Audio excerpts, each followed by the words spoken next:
1 Reis, capítulo 8. Então o rei Salomão reuniu em Jerusalém as autoridades de Israel, todos os líderes das tribos e os chefes das famílias israelitas, para levarem de Sião, a cidade de Davi, a arca da aliança do Senhor. E todos os homens de Israel uniram-se ao rei Salomão por ocasião da festa no mês de Etanim, que é o 7º mês.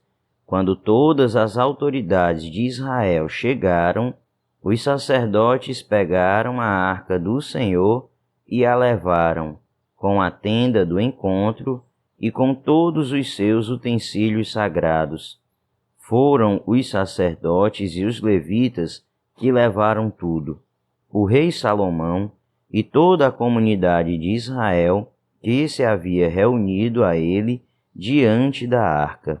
Sacrificaram tantas ovelhas e bois que nem era possível contar. Os sacerdotes levaram a arca da aliança do Senhor para o seu lugar no santuário interno do templo, isto é, no lugar santíssimo, e a colocaram debaixo das asas dos querubins. Os querubins tinham suas asas estendidas sobre o lugar da arca e cobriam a arca e as varas utilizadas para o transporte. Essas varas eram tão compridas que as suas pontas, que se estendiam para fora da arca, podiam ser vistas da frente do santuário interno, mas não de fora dele, e elas estão lá até hoje. Na arca havia só as 2 tábuas de pedra que Moisés tinha colocado quando estava em Horebe, onde o Senhor fez uma aliança com os israelitas depois que saíram do Egito. Quando os sacerdotes se retiraram do lugar santo, uma nuvem encheu o templo do Senhor, de forma que os sacerdotes não podiam desempenhar o seu serviço, pois a glória do Senhor encheu o seu templo. E Salomão exclamou: O Senhor disse que habitaria numa nuvem escura. Na realidade, construí para ti um templo magnífico, um lugar para nele habitares para sempre.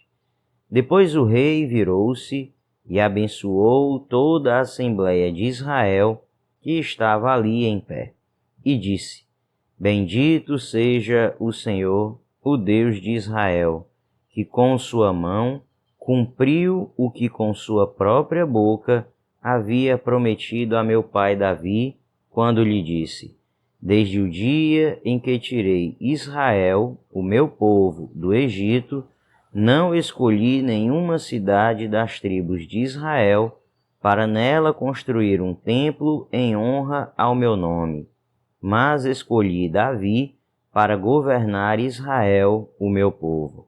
Meu pai, Davi, tinha no coração o propósito de construir um templo em honra ao nome do Senhor, o Deus de Israel. Mas o Senhor lhe disse: Você fez bem em ter no coração o plano de construir um templo em honra ao meu nome. No entanto, não será você que o construirá, mas o seu filho, que procederá de você. Ele construirá o templo em honra ao meu nome. E o Senhor cumpriu a sua promessa. Sou o sucessor de meu pai Davi, e agora ocupo o trono de Israel, como o Senhor tinha prometido, e construí o templo em honra ao nome do Senhor, o Deus de Israel. Providenciei nele um lugar para a arca, na qual estão as tábuas da aliança do Senhor, aliança que fez com os nossos antepassados, quando os tirou do Egito. Depois, Salomão colocou-se diante do altar do Senhor, diante de toda a Assembleia de Israel. Levantou as mãos para o céu e orou: Senhor, Deus de Israel, não há Deus como tu em cima nos céus, nem embaixo na terra. Tu que guardas a tua aliança de amor com os teus servos, que de todo o coração andam segundo a tua vontade. Cumpriste a tua promessa a teu servo Davi, meu pai. Com tua boca prometeste, e com tua mão a cumpriste, conforme hoje se vê. Agora, Senhor, Deus de Israel, cumpre a outra promessa que fizeste a teu servo Davi, meu pai, quando disseste: você nunca deixará de ter, diante de mim, um descendente que se assente no trono de Israel, se tão somente os seus descendentes tiverem o cuidado de, em tudo, andarem segundo a minha vontade, como você tem feito. Agora, ó Deus de Israel, que se confirme a palavra que falaste a teu servo Davi, meu pai. Mas será possível que Deus habite na terra? Os céus, mesmo os mais altos céus, não podem conter-te, muito menos este templo que construí. Ainda assim, atende à oração do teu servo e ao seu pedido de misericórdia, ó Senhor, meu Deus. Ouve o clamor e a oração que o teu servo faz hoje na tua presença. Estejam os teus olhos voltados dia e noite para este templo, lugar do qual disseste que nele porias o teu nome, para que ouças a oração que o teu servo fizer voltado para este lugar. Ouve as súplicas do teu servo e de Israel, o teu povo, quando orarem voltados para este lugar. Ouve dos céus, lugar da tua habitação, e quando ouvires, dá-lhes o teu perdão. Quando um homem pecar contra seu próximo, tiver que fazer um juramento, e vier jurar diante do teu altar neste templo, ouve dos céus e age. Julga os teus servos, condena o culpado, fazendo recair sobre a sua própria cabeça a consequência da sua conduta, e declara sem culpa o inocente, dando-lhe o que a sua inocência merece. Quando Israel, o teu povo, for derrotado por um inimigo, por ter pecado contra ti, e voltar-se para ti e invocar o teu nome, orando e suplicando a ti neste templo, ouve dos céus e perdoa o pecado de Israel, o teu povo, e traze-o de volta à terra que deste aos seus antepassados. Quando se fechar o céu e não houver chuva por haver o teu povo pecado contra ti, e se o teu povo, voltado para este lugar, invocar o teu nome e afastar-se do seu pecado por o haveres castigado, ouve dos céus e perdoa o pecado dos teus servos de Israel, teu povo. Ensina-lhes o caminho certo e envia chuva sobre a tua terra, que deste por herança ao teu povo.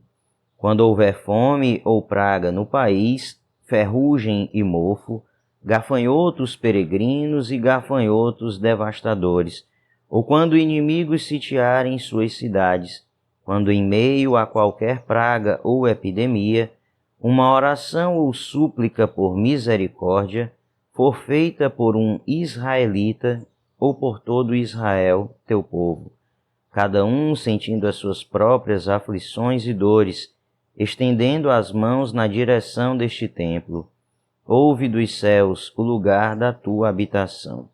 Perdoa e age.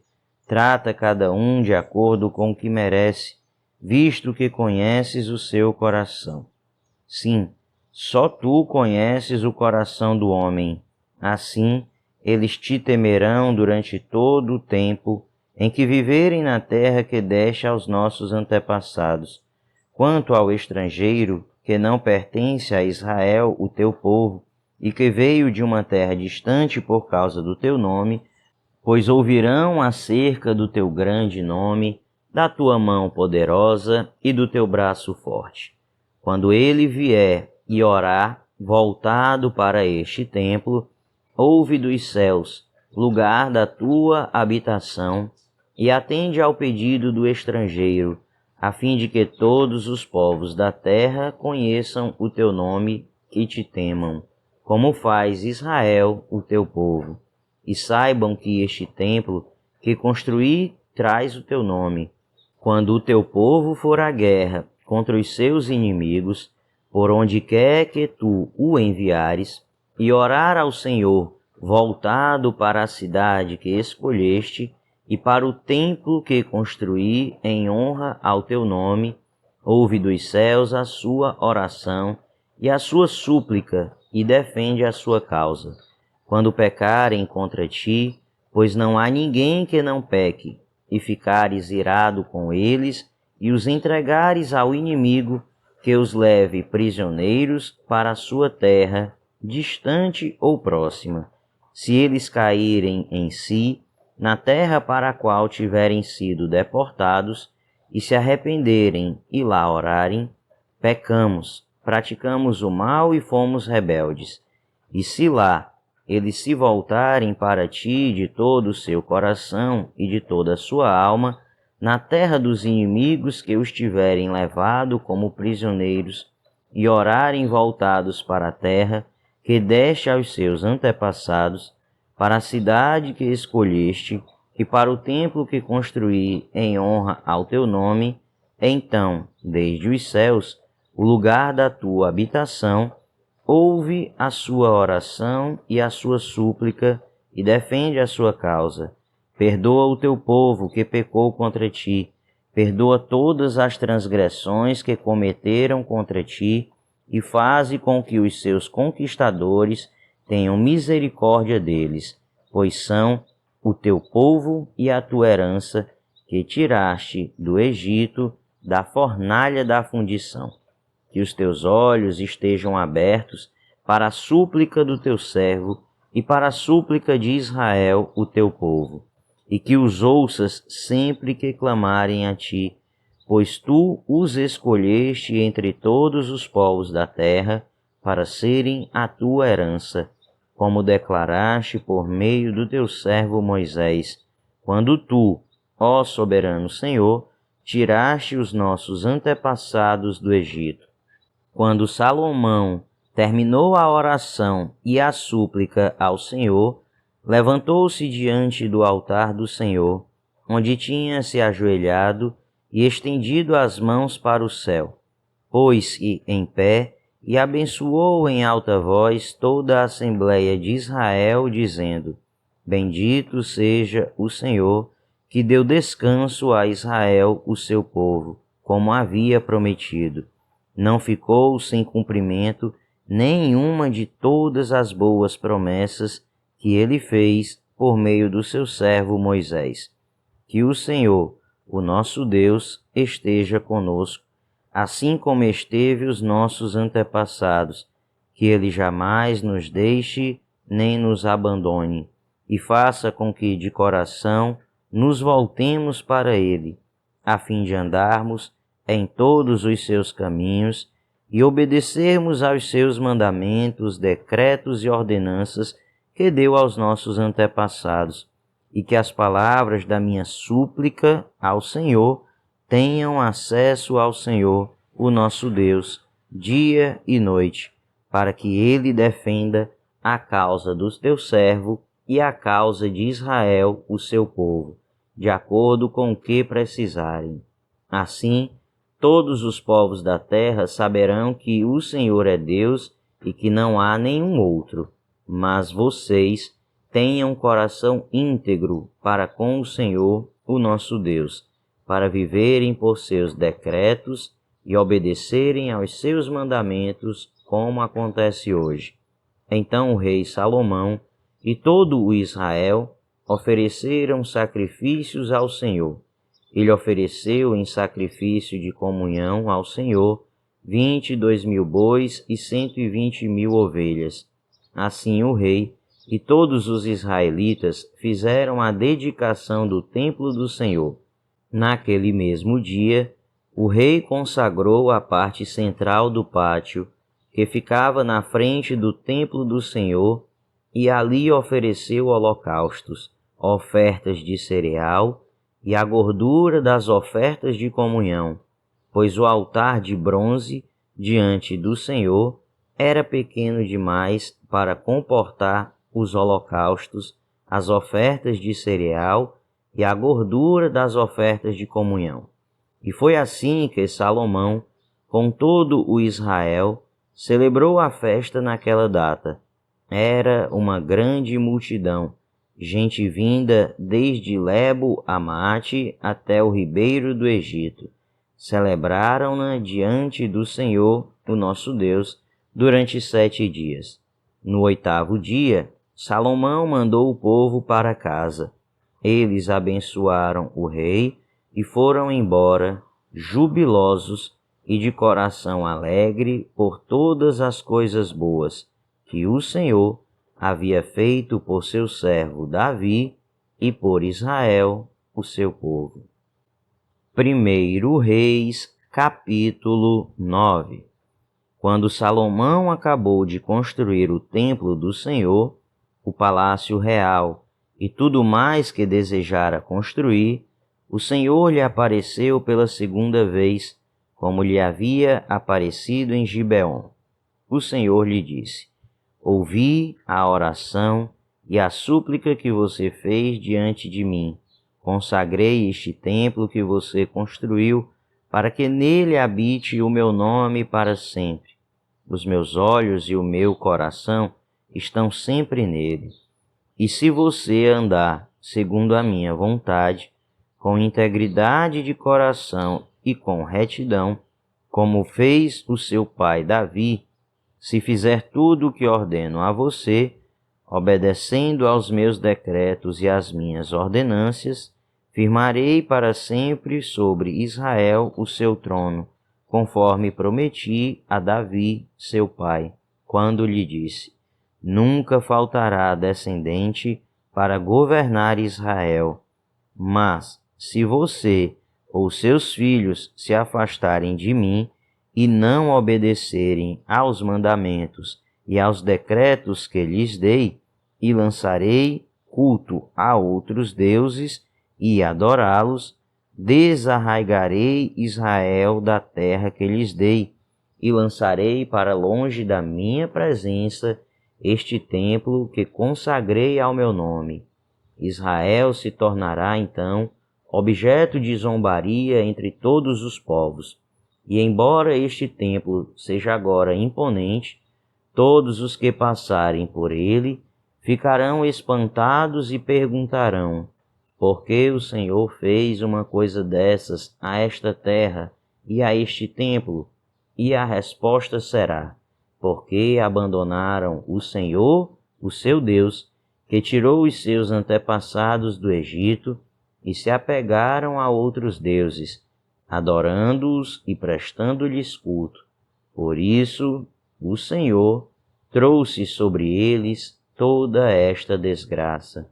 Depois de 20 anos, durante os quais construiu estes 2 edifícios, o templo do Senhor e o palácio real, o rei Salomão deu 20 cidades da Galileia a Hirão, rei de Tiro, pois Hirão, que lhe havia fornecido toda a madeira de cedro e de pinho e o ouro de que ele precisou.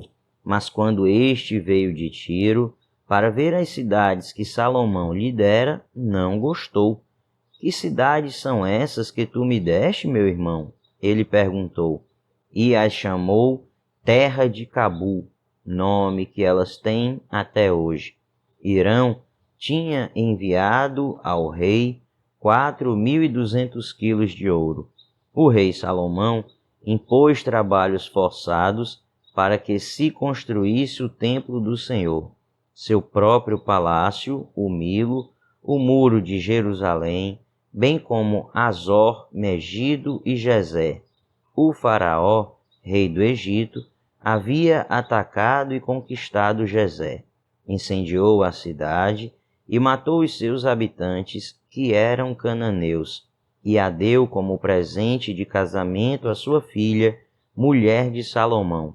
E Salomão reconstruiu Gezer. Ele construiu Bet-Horon Baixa, Baalate e Tadmor, no deserto dessa região. bem como todas as cidades armazéns e as cidades onde ficavam os seus carros de guerra e os seus cavalos. Construiu tudo o que desejou em Jerusalém, no Líbano e em todo o território que governou. Salomão recrutou para o trabalho forçado todos os não-israelitas, descendentes dos amorreus, dos hititas, dos ferezeus, dos heveus e dos jebuseus, que não tinham sido mortos pelos israelitas, e esses povos continuam nesse trabalho até hoje. Mas Salomão não obrigou nenhum israelita a trabalhos forçados.